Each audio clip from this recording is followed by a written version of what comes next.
Welcome back, everyone. It's Charlie. This is going to be my new Spider-Man 3 Marvel video Tom Holland was posting again, this time on purpose, or leaking stuff on purpose, I should say. There's also a really cool Andrew Garfield Iron Man clip going around too, talking about the Avengers, so I'll include that in the video too. If you're new to the channel, be sure to subscribe to get all the videos. There's going to be a bunch of big Spider-Man stuff happening in the next couple of months, including Venom 2 trailers and all kinds of other stuff too. We're doing an Amazon giveaway. All you have to do to enter is be a subscriber and let me know what kind of big Easter eggs you want to see during Spider-Man 3. I'll number these as we go along, but you probably saw this morning Tom Holland was posting a new preview of Spider-Man 3 from behind the scenes. Not leaking, this time with permission. He's still wearing the Steve Ditko suit from Spider-Man Far From Home, so the scene that they're filming in this is probably from relatively early in the movie before it gets shredded and he has to make a new suit. It should never be a question. Of course, they're always going to give him a new Spider-Man suit in every single movie, sometimes multiple new suits, usually for the purposes of selling more toys. As long as the new suits are badass, I totally don't care. But the thing here is that he's also wearing a mask on top of his mask, so to speak, just to show people the conditions that they're filming under. They're filming the movie in Atlanta like they filmed the other Spider-Man movies in Atlanta. There are production websites that are still referring to the movie's title as Spider-Man Homesick, but that title could wind up changing by the time Sony and Marvel officially have Tom Holland leak it.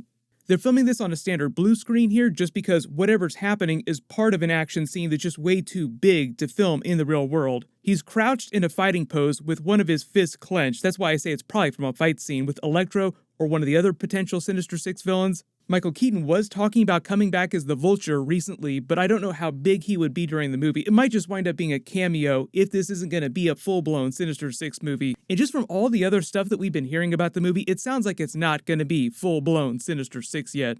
It looks like he's just crouched there on an elevated metal walkway. There's not a lot to go on here because it's all blue screen. They're going to be creating this digitally. But there is the dude creeping behind him just out of frame. Everybody was wondering about what's going on with this. Zoom, enhance, if you blow the image out, it's kind of hard to tell, but it looks like he's a white dude with just a really, really dirty hand. So obviously it couldn't be Jamie Foxx's Electro character. He doesn't seem quite tall enough to be Ned Leeds. It could also just be one of the crew members helping get the scene ready to be filmed, making sure Tom Holland doesn't walk off the side of the platform that they're filming on, which does happen to actors all the time because some of them can't see when they have their masks on. Robert Downey Jr. famously said that he couldn't see a thing when he was filming the Iron Man movies. This is him joking about literally not being able to see 2 feet in front of him because of the lights blaring in his face when the helmet was up. When that thing clamps onto your head, yes. is that thing really there, or is it not really there? Excellent question. Because initially, everything was really there. They wanted to spend as little as they could on CG replacement. So I remember this helmet went on, and like there'd be a shot, and I'd be in this whole suit, and they say, "All right, Robert, it's like you landed on the roof. So when we say action, just go like that, like you just landed, and then start moving forward." So I put this helmet on, and it slammed closed, and I couldn't see anything. And then these LED lights went on, and it was like Manchurian Candidate. Like I was absolutely blinded. By the time we were doing the last Avengers, they'd just be like, "Hey, Robert, would you mind putting on that helmet? No? Yes? No. Put 2 dots here, and then you can paint it in later." Yeah. The joke there obviously is that by the time they got to the first Avengers movies, when they started doing the add-it-in-post style of filming Iron Man scenes, where he literally just walks around on set with the dots on him, and then they add the suit in post-production, with a few exceptions. You have scenes like this Spider-Man Iron Man scene where they need some reference, so they have him wear sort of that vest that's the Iron Man chest piece, but that's it. That's all he has to wear. They did the exact same thing for Benedict Cumberbatch when he was going to wear his version of the Iron Man suit. They were just going to tune it so that it would have the Eye of Agamotto in the center instead of the arc reactor.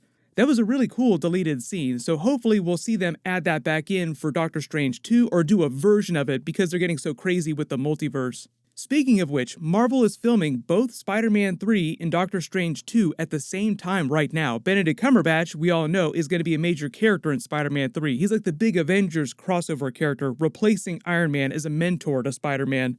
But here's the thing with that though, they're actually filming Spider-Man 3 in Atlanta, like I said, but Doctor Strange 2 is getting ready to film in the UK, so I'm assuming that means that Doctor Strange won't be around for all of Spider-Man 3. He'll just show up in some key parts of the movie. Probably a pretty similar situation to what we saw of Iron Man during Spider-Man Homecoming. Some pep talks, a few assists, an action scene, and then some sort of post-credit scene or an ending tag scene that's meant to be a Doctor Strange 2 teaser, because now Doctor Strange 2 is being released after Spider-Man 3. In fact, it's the next Marvel movie right after they released Spider-Man 3, so of course they're probably going to be connected. They did a version of that with Thor in the Doctor Strange post-credit scene, but that was more of like a whole scene that they just clipped out of Thor Ragnarok. In fact, Taika Waititi is the one that shot that Doctor Strange post-credit scene, even though Scott Derrickson was the one that was shooting the Doctor Strange movie.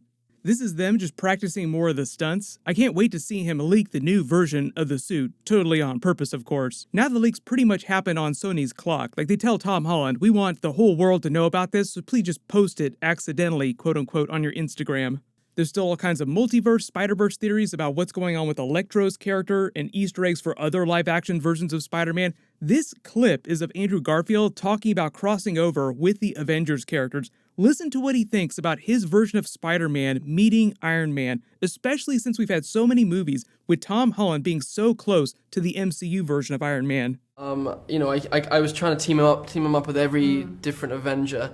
He wouldn't get along with Tony Stark because No. I don't think he likes Too arrogant for too him. arrogant. Ethics are dubious, and you know, Peter's a man of the people. Peter's the working class hero, whereas Tony's this rich gazillionaire that, you know, is arguably, you know, not all that responsible or kind of heartfelt.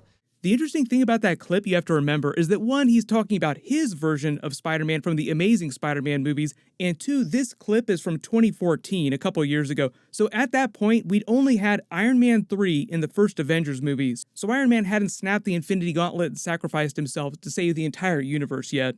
But even then, when he's talking about Robert Downey Jr.'s Iron Man, I don't know, maybe he just hadn't seen all the Iron Man movies up to that point, but I felt like he'd had a pretty decent character arc so far, and he wasn't quite as self-serving as Andrew Garfield is making him sound like. But some of what he says is factually correct, like Spider-Man has been traditionally a blue-collar hero, a man of the people, a true man of the people. Iron Man has always been this billionaire industrialist, so far removed from street level, so to speak.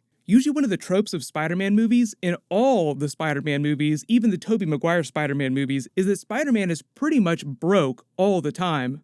But I do like the idea that once they eventually get to full-blown live-action Spider-Man into the Spider-Verse movies someday, when different versions of Spider-Man interact with the other Avengers characters, they'll have very different dynamics with each of them. So the people that Tom Holland's Spider-Man is really close to on the Avengers might not get along with Andrew Garfield or Tobey Maguire's versions of Spider-Man.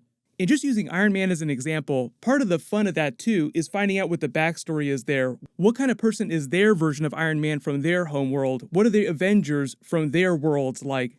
That whole what if scenario is basically what they're doing with Marvel's What If Disney Plus series. I think based on the Winter Soldier's costume here, for example, the Marvel Zombies episode in particular is going to be a big Avengers episode, like What If Avengers Infinity War.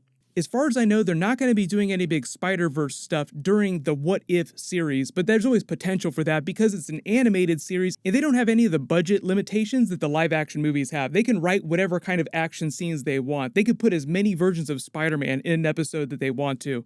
And the really cool thing about the rights issue with Sony is that Marvel actually does produce most of the half-hour animated Spider-Man series, not Sony, because they have the rights to do those. I believe it's Sony that has the rights to do live-action hour-long television shows. Marvel and Disney have the rights to half-hour animation, and that's basically what we're getting with the What If episodes. The Sony people were teasing that we were going to see some sort of Spider-Man 3 trailer before the end of the year. I don't know what that's going to look like, or what kind of teaser it's going to be, but they said that they would show us something before the end of the year, and we'll also probably see a Venom 2 trailer as well. The Venom 2 movie is pretty much done. They're finishing editing and post-production now, so they're just working on special effects. They could release a teaser trailer anytime they want. But everyone, let me know in the comments, which other Avengers characters would you want to see Andrew Garfield's Spider-Man team up with in the MCU if he ever gets a cameo scene? Speaking of giant spiders, everyone click here for my full Mandalorian Season 2 Episode 2 video, and click here to watch Tom Holland talk about Spider-Man 3. Thank you so much for watching. Everyone stay safe. I'll see you guys tonight.